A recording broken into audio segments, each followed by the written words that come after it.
அனைவருக்கும் வணக்கம். நேற்றுக்கு ஒரு வீடியோ பார்த்தேங்க. அந்த வீடியோவை பார்த்த உடனே எனக்கு கூஸ்பம்ஸ் ஆச்சு. நிச்சயமாகவே அந்த வீடியோவை பார்க்கக்கூடிய ஒவ்வொரு வரலாறு தெரிந்த இந்தியனுக்கும் கூஸ்பம்ஸ் ஆகும் என்று தான் சொல்ல வேண்டும். அது பாரத பிரதமர் நரேந்திர மோடி அவர்களுடைய வீடியோ. சோம்நாத்தில் அவர் சென்று ஒரு திரிசூலத்தை உயர்த்தி பிடித்து ஹரஹர மகாதேவ என்ற அந்த முழக்கத்தோட அவர் நின்ற அந்த ஒரு காட்சி,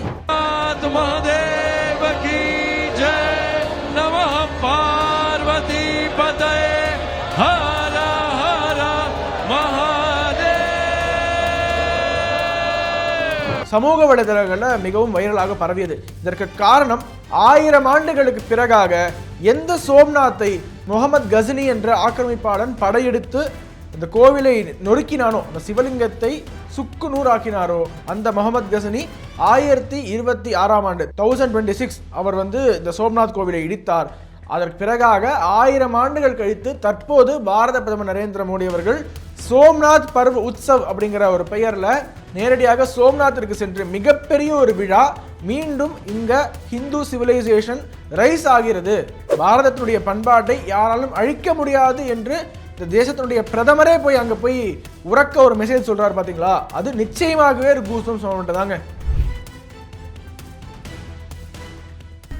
ஹாப்பியா, ஹெல்தியா, ஜாலியா ஒரு life. Lanco Harmonia Pavilion Senior Living Apartments at Sri Perambatoor 2 BHK just 49 lakhs. Call 7717273747. உலக தமிழர்கள் அனைவருக்கும் சென்னை கிழக்கு மாவட்ட தலைவர் திரு குமார் மற்றும் ஆன்மீக பிரிவு தலைவர் திரு சிவமயம் முரளிதரன் அவர்களின் பொங்கல் நல்வாழ்த்துக்கள். பொங்கல் பொங்கட்டும், தாமரை மலரட்டும். நம்மிடமிருந்து மறைக்கப்பட்ட வரலாற்றை கொஞ்சம் புரட்டி பார்ப்போம். ஏனென்றால் இங்க வரலாறு தெரியாமல் பல தலைமுறைகள் உருவாயிடுச்சு. அந்த வரலாற்றை பாட புத்தகத்திலிருந்து மறைத்து இங்க லெப்டிஸ்ட் ஹிஸ்டாரியன்ஸ் மிகப்பெரிய அட்டூழியத்தை இந்த தேசத்தை செஞ்சிருக்காங்க.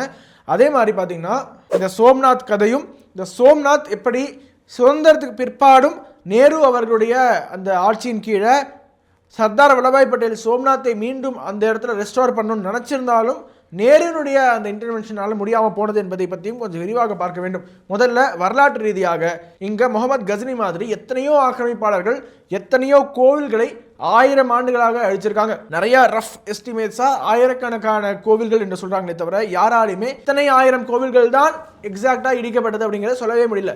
அவ்வளோ 35,000 முதல் 40,000 வரை மினிமம். அதுக்கு மேலே எத்தனையோ கோவில்கள் இடிக்கப்பட்டன. ஆனால் ரொம்ப ரொம்ப முக்கியமாக சோம்நாத் கோவில் ஹிந்துக்களுடைய ஒன் ஆஃப் த மோஸ்ட் புனித தலம். அது முகமது கஸ்னி பார்த்தீங்கன்னா 1027 CE வரைக்கும் 17 முறை ரெக்கார்டட் ஹிஸ்டரியில் இந்தியா முழுக்க ரெய்ட்ஸ் நடத்தியிருக்காரு. ரெய்ட்ஸ் அப்படிங்கிறது நீங்கள் நினைக்கிற மாதிரி சாதாரணமாக வளங்களை கொள்ளையடிப்பது மட்டும் கிடையாது. மனிதாபிமானமே இல்லாத முறையில் நிறையா ஈவி இறக்கமற்ற செயல்களை இந்தியர்களுக்கு எதிராக, அப்போது ஹிந்துக்களுக்கு எதிராக கட்டவிழ்த்து விட்டது. அதே மாதிரி ஹிந்து கோவில்களை அடித்து நொறுக்கியது என்று நிறைய செயல்கள் நடந்திருக்கு. இதுதான் இந்தியாவில் பார்த்தீங்கன்னா அந்த ஆக்கிரமிப்பாளர்கள் கொஞ்சம் கொஞ்சமாக உள்ள ஊடுருவி நிறையா கோவில்களை இடிக்க ஆரம்பித்த தருணம், ஹிந்துக்களை கொன்று குவித்த தருணம். அப்போது 1026 1026 பார்த்தீங்கன்னா ரெக்கார்டட் ஹிஸ்டரியின் படி ஜனவரி 6லேருந்து 8 வரைக்கும் அப்போதைய தேதியில் தான் இந்த சோம்நாத் கோவில் இடிக்கப்பட்டிருக்கு அப்படிங்கிறத நிறைய வரலாற்று ஆசிரியர்கள் ஒப்புக்கொள்கிறாங்க. ஆதாரப்பூர்வமாக தரவுகளை கொடுக்குறாங்க. சோம்நாத்தினுடைய புகழ் என்பது அந்த எல்லைகளை கடந்து பல தேசங்களுக்கும் அப்போது இருக்கக்கூடிய அந்த குறுநில மன்னர்கள்லேருந்து நிறையா மிகப்பெரிய சாம்ராஜ்யங்கள் வரைக்கும் சோம்நாத்துடைய புகழ் பரவி கிடந்தது. சோம்நாத் எவ்வளோ வெல்த், செல்வ செழிப்போட எப்படி சோம்நாத் இருந்திருக்கு என்பது எல்லாரும் அறிந்திருந்தார்கள். அதனால தான் ஆக்கிரமிப்பாளர்களுக்கு இந்த ஃபர்ஸ்ட் டார்கெட்டாக சோம்நாத் கோவிலை அடித்து உடைச்சு அங்கே இருக்கக்கூடிய செல்வங்களை கொள்ளையெடுத்து போனால் ரொம்ப ஈஸியாக மற்ற இடங்களில் நமக்கு சென்று படையெடுப்பதற்கும் ஃபண்ட்ஸ் கிடச்சிரும். ஹிந்துக்களுடைய இந்த மாரல் அதையும் டிமாரலைஸ் பண்ணி விட்ட மாதிரி ஆயிடும். இன்று சோம்நாத்தை நோக்கி 30,000 படை வீரர்களை கொண்ட கஸ்னி, முகமது கஸ்னி அவருடைய அந்த எம்பையர் பேரு, சாம்ராஜ்யத்தினுடைய பேரு கஸ்னாவித் எம்பையர் என்று பேரு, கொஞ்சம் கொஞ்சமாக சோம்நாத்தை நோக்கி படையெடுத்து 1026ஆம் ஆண்டு ஜனவரி மாதத்தில் இந்த கோவிலை, இந்த சோம்நாத் என்ற புனிதமான தலத்தை, இந்த கோவிலுடைய சுற்றுச்சுவர்களை இடித்து அப்படியே அவ்வளோ பேர் உள்ளே போகிறாங்க. இதில் நாம் நுட்பமாக கவனிக்க வேண்டிய ஒரு விஷயம் என்னென்னா, கஸ்னிக்கு ஒரு ஃப்ரீ ஹேண்ட் கிடைக்கல.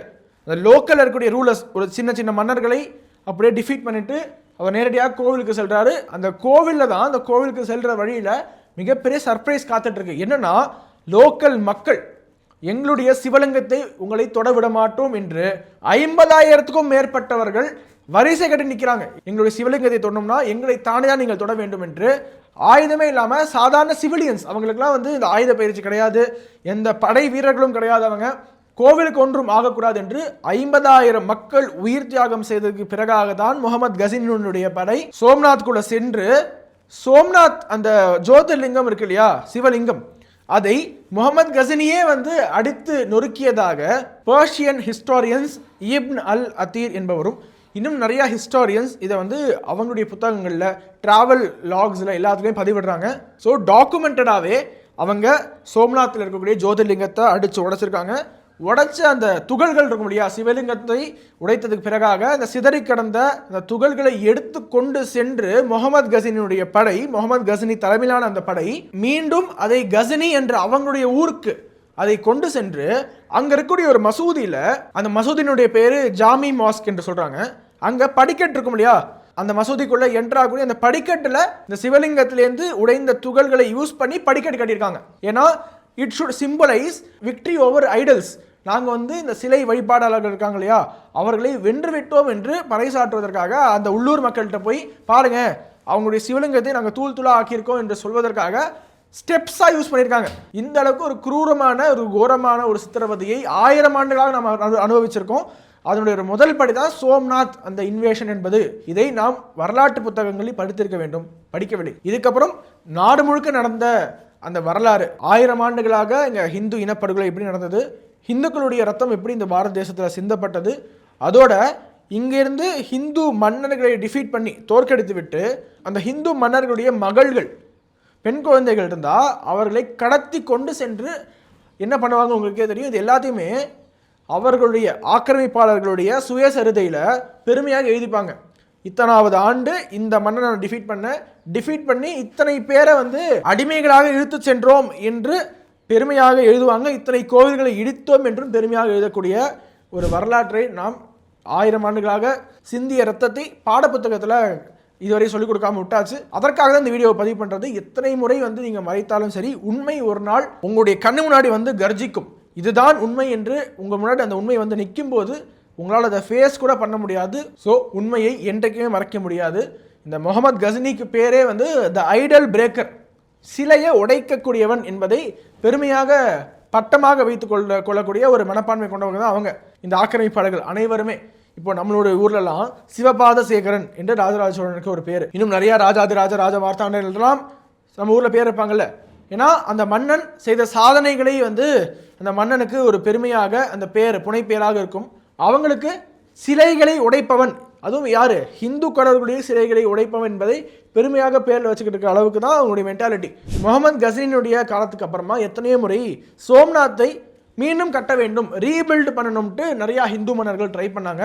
ஆனால் எப்போதெல்லாம் கொஞ்சம் ரீபில்டு நடந்தாலுமே மீண்டும் ஒரு முறை இந்த சோம்நாத் வந்து தாக்கப்பட்டு ஆக்கிரமிப்பாளர்களால் அந்த சோம்நாத் வந்து தகர்க்கப்படும். உதாரணத்திற்கு உள்ளூ கான் பார்த்தீங்கன்னா 1299ஆம் ஆண்டும், முசாஃபர் ஷா 1395ஆம் ஆண்டும், அவுரங்கசீப் 1706ஆம் ஆண்டும் சோம்நாத்தை தாக்கியிருக்காங்க என்பது ரெக்கார்டட் ஹிஸ்ட்ரி சொல்லுது. இன்னும் எத்தனையோ மன்னர்கள் சோம்நாத்தை தாக்க வேண்டும் என்று முயற்சி செஞ்சிருப்பாங்க, ஆசைப்பட்டிருப்பாங்க. 1000 ஆண்டுகள் கழித்து இப்பொழுது கம்பீரமாக பாரத பிரதமர் நரேந்திர மோடி அவர்கள் எத்தனை முறை நீங்கள் தாக்கினாலும் இந்த ஹிந்து சிவிலைசேஷன் கம்பீரமாக எழுந்து நிற்கும் என்று அங்கே போய் ஹரஹர மகாதேவா என்ற அந்த திருசூலத்தை எடுத்து காட்டி அந்த மொமெண்ட் தான் கூஸ்பம்ஸ் மொமெண்ட் என்று நான் சொல்கிறேன். அதனுடைய அர்த்தம் உங்களுக்கு இப்போ புரிஞ்சிருக்கும்னு நினைக்கிறேன். இந்த உலகத்தில் எந்த ஒரு நாகரிகமும் 1000 ஆண்டுகளாக சிதைக்கப்பட்ட ஒரு நாகரிகம், சிதைக்கக்கூடிய முயற்சிகள் தொடர்ச்சியாக நடந்த ஒரு நாகரிகம் எழுந்து நின்றதாக சரித்திரம் கிடையாது. த வேர்ல்ட்ஸ் லாங்கஸ்ட் சர்வைவிங் சிவிலைசேஷனாக பாரத தேசத்தினுடைய ஹிந்து சிவிலைசேஷன் இப்போது இருக்கு என்றால் 1000 ஆண்டுகளாக இத்தனையோ முன்னோர்கள் நமக்காக உயிர் நீத்திருக்கிறாங்க. அதனால்தான் பாரத தேசத்தில் இன்னும் எத்தனையோ கோவில்கள் இருக்கு, இன்னும் மெஜாரிட்டியான மக்கள் ஹிந்துக்களாக இருக்காங்கன்னா salute to those brave hearts. இந்த சோம்நாத் என்பது ஒரே ஒரு உதாரணம் தாங்க. இந்த ஒரு சோம்நாத் கோவில், அந்த மந்திர் மீண்டும் அதை வந்து ரிவைவ் பண்ணும் அப்படிங்கிறதுக்கான முயற்சி பலமுறை சுதந்திரத்துக்கு அப்புறம் எடுக்கப்பட்டது. சர்தார் வல்லபாய் பட்டேல் அவர்களால் எடுக்கப்பட்டது. ஆனால் அதை சக்சஸ்ஃபுல்லாக ஆக விடாமல் பார்த்துக்கிட்டது ஆஸ் யூஷுவல் ஒரு வரலாற்று பிழை என்று எப்போதெல்லாம் பேசப்படுகிறதோ அதை செய்தவராக ஃபர்ஸ்ட் டாப் 1ல யார் இருப்பார்னா ஜவஹர்லால் நேரு. ஸோ அகெயின் இந்த சோம்நாத் ரெஸ்டோரேஷனுக்கும் எதிராக இருந்தது அப்போது ஜவஹர்லால் நேரு என்பது அகைன் இதையும் நம்மளால நிறைய எவிடன்ஸ் வச்சு ப்ரூவ் பண்ண முடியுங்க. இந்த சோம்நாத் கோவிலானது ஜுனாகத் அப்படிங்கிற அந்த ப்ராவின்ஸ்ல தான் இருந்தது. ஜுனாகத் அப்படிங்கிறது இந்தியா கூடயும் சேராம பாகிஸ்தான் கூடயும் சேராம அந்த ப்ராவின்ஸ் வந்து ரொம்ப நாளா அப்படியே பெண்டிங்லேயே இருந்தது. ஆனால் கடைசியாக சர்தார் வல்லபாய் பட்டேலுடைய அந்த ராஜதந்திரத்தால இந்தியாவோட இணைஞ்சிருச்சு. ஸோ இணைந்ததுக்கு பிறகாக சர்தார் வல்லபாய் பட்டேல் நேரடியாக இந்த சோம்நாத் கோவில் ஜுனாகத் ப்ராவின்ஸ்ல இருக்கு, அங்கேயே போய் விசிட் பண்றாரு. நவம்பர் 13, 1947 ஜுனாகத்தில் இருக்கக்கூடிய சோம்நாத் கோவிலை போய் நேரில் சென்று பார்வையிட்டு விட்டு ஒரு சபதம் எடுக்கிறாரு, ஒரு உறுதி கொடுக்கிறாரு. மீண்டும் இந்த இடத்துல சோம்நாதர் ஆலயம் கம்பீரமாக எழுப்பப்படும், ரெஸ்டோர் பண்ணுவோம் அப்படின்னு சொல்றாரு. இந்த சோம்நாத் கோவிலை மீண்டும் கட்டுகிறார்கள் என்று தெரிந்தவுடன் மக்கள் தங்களுடைய கையில் இருந்த பணத்தை வாரி கொடுத்தார்கள். கோவிலை நீங்க கட்டுங்க, 1000 ஆண்டுகளாக சிதைந்து போன எங்களுடைய கலாச்சாரம் அது, நீங்க மீண்டும் கட்டுங்க என்று அவ்வளோ ஃபண்ட்ஸ் வந்து குவியுது. ஆனா பாருங்க, அப்போதைய பிரதமர், இந்திய தேசத்தினுடைய சுதந்திர இந்தியாவினுடைய முதல் பிரதமர் ஜவஹர்லால் நேரு அவர்கள், இந்தியாவை செதுக்கிய சிற்பி என்றுதான் சொல்லுவாங்க. அந்த சிற்பியினுடைய ஸ்டேட்மெண்ட்ஸு, அவர் எழுதிய கடிதங்கள் இன்றளவும் அவைலபிளாக இருக்குது. அதெல்லாம் பார்த்தீங்கன்னா அவர் எவ்வளோ பெரிய அவமானம் நாட்டிற்கு என்று தெரியும். 1950 1951 வரைக்கும் அவர் நிறைய அஃபீஷியல்ஸ்க்கு இந்த சோம்நாத் தொடர்பாகவே 17 கடிதம் எழுதுறாரு. 17 கடிதம் சோம்நாத் தொடர்பாக ஒரு ஆண்டு காலத்தில், மோரலஸ் 2 வருஷத்தில், அந்த 2 வருஷம் கேப்பில் எழுதுறாருன்னு வச்சுக்கோங்க. மார்ச் 2 1951 அப்போதைய குடியரசுத் தலைவர், இந்தியாவுடைய முதல் பிரசிடென்ட் ராஜேந்திர பிரசாத்துக்கு கடிதம் எழுதுறாரு. சோம்நாத்தினுடைய இனாகிரேஷன் இருக்கு இல்லையா, அந்த திறப்பு விழா, அதில் நீங்கள் பங்கேற்க கூடாது என்று நேரு ராஜேந்திர பிரசாத் கடிதம் எழுதுறாரு. ஏன்னா இந்தியா வந்து ஒரு மதச்சார்பற்ற நாடா, அந்த மதச்சார்பற்ற தன்மைக்கு களங்கம் ஏற்பட்டு விடுமா ஒரு செக்குலர் இந்தியாவுடைய பிரசிடென்ட் போய் ஒரு ரிலீஜியஸ் நிகழ்வில் கலந்து கொண்டால். ஆனால் சர்தார் வல்லபாய் பட்டேல் இது தேசத்தினுடைய ரிவைவலுக்கு, சுதந்திர இந்தியாவுடைய அந்த பெருமையை பறைசாட்டுவதற்கு ரொம்ப முக்கியமான ஒரு அம்சமாக இந்த சோம்நாத் ரெஸ்டரேஷன் அமையும் என்று அவர் நினைச்சார். ஆனால் மாறாக இதே நேரு ஹிந்து ரிவைவலிசமுக்கு இது வழிவகுக்கும் அப்படிங்கிறத நெகட்டிவாக சொல்கிறாரு. ஹிந்து ரிவைவலிசம் நடந்துரும் என்று தன்னுடைய அச்சத்தை வெளிப்படுத்துறாரு இந்த சோம்நாத் மூலமாக. எத்தனை எதிர்ப்புகள் வந்தாலும் இறுதியில தர்மமே வெல்லும் என்ற அந்த ஒரு கூற்றுக்கு ஏற்ப சோம்நாத்தினுடைய பிராண பிரதிஷ்டை வெற்றிகரமாக நடக்கிறது. மே 11 1951 நேருனுடைய ஆட்சேபனையையும் மீறி ராஜேந்திர பிரசாத் அவர்கள், இந்தியாவுடைய குடியரசுத் தலைவர், சோம்நாத்தினுடைய பிராண பிரதிஷ்டை நிகழ்ச்சியில் கலந்து கொள்கிறாரு. அதுக்கப்புறம் நடந்த வரலாறு அப்படிங்கிறது ஓரளவுக்கு எல்லாருக்கும் தெரிஞ்ச விஷயம் தாங்க. இப்பொழுது பாரத பிரதமர் சோம்நாத் இடிக்கப்பட்ட 1000வது அந்த நாளில் கம்பீரமாக அங்கே சென்று நின்று இந்த தேசத்தினுடைய பிரதமர் திரிசூலத்தை உயர்த்தி காட்டுவது என்பது இனி எந்த கொம்பனாலும் இங்கே ஹிந்து சிவிலைசேஷனை தொட்டு கூட பார்க்க முடியாது. எத்தனை முறை நீங்கள் வந்து ஆக்கிரமித்தாலும், எத்தனை முறை நீங்கள் வந்து மக்களை கொன்று குவித்தாலும் மீண்டும் கம்பீரமாக எழுந்து நிற்கக்கூடிய அந்த தன்மை கொண்ட உலகத்திலே ஒரே சிவிலைசேஷன் இப்போது சாதிச்சு காட்டிருக்கக்கூடிய ஹிந்து சிவிலைசேஷன் தான் என்பதை நாட்டினுடைய பிரதமர் சொல்லியிருக்காரு. அதனால தான் இந்த ஒரு வீடியோ அப்படிங்கிறது ஒரு கூஸ்பம்ஸ் வீடியோங்க. ஆனால் பெரிதளவில் தமிழக மீடியாவில் வந்த மாதிரி தெரியல. வந்திருந்தாலுமே என்ன சொல்லியிருப்பாங்க பாருங்க, ஒரு நாட்டினுடைய பிரதமர், மதச்சார்பற்ற இந்தியாவினுடைய பிரதமர் ஒரு மத நிகழ்வான இந்த சோம்நாத் பருவில் கலந்து கொள்றாரு, இதுதானே ஆத்திருப்பாங்க. யாரும் இந்த வரலாற்றை சொல்லியிருக்க மாட்டாங்க. எப்படி சோம்நாத் கோவில் இடிக்கப்பட்டது, சோம்நாத் கோவிலேருந்து அந்த தகர்க்கப்பட்ட சிவலிங்கத்தை கஜனிக்கு கொண்டு போய் எங்கே வச்சிருந்தாங்க, மீண்டும் எத்தனை முறை இடிக்கப்பட்டது, எப்போதெல்லாம் அது வந்து ரெஸ்டோர் பண்ணியிருக்காங்க, எதையுமே பேச மாட்டாங்க. நாம் தான் பேச வேண்டும். அதிகமாக மக்களுக்கு ஷேர் பண்ணுங்கள்.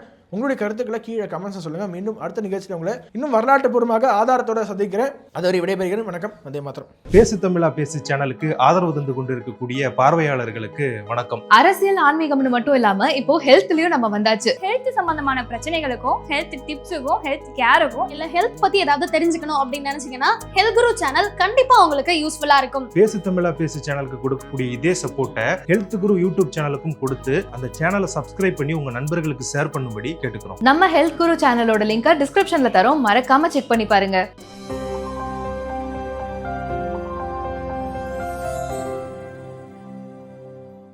உலக தமிழ் சொந்தங்களுக்கு வணக்கம். நான் ராஜவேல் நாகராஜன். பேசு தமிழா பேசு வலையொலியுடைய வளர்ச்சிக்கு நீங்களும் உறுதுணையாக இருக்கணும்னு நினச்சிங்கன்னா இந்த வீடியோடைய டிஸ்கிரிப்ஷனில் இருக்கக்கூடிய ரேசர் பே லிங்கை கிளிக் பண்ணுங்கள். அந்த லிங்க்கில் போயிட்டு உங்களுக்கு விருப்பமான தொகையை பேசு தமிழா பேசுவனுடைய வளர்ச்சிக்கு உங்களுடைய பங்களிப்பாக நீங்கள் கொடுக்கலாம். நன்றி, வணக்கம்.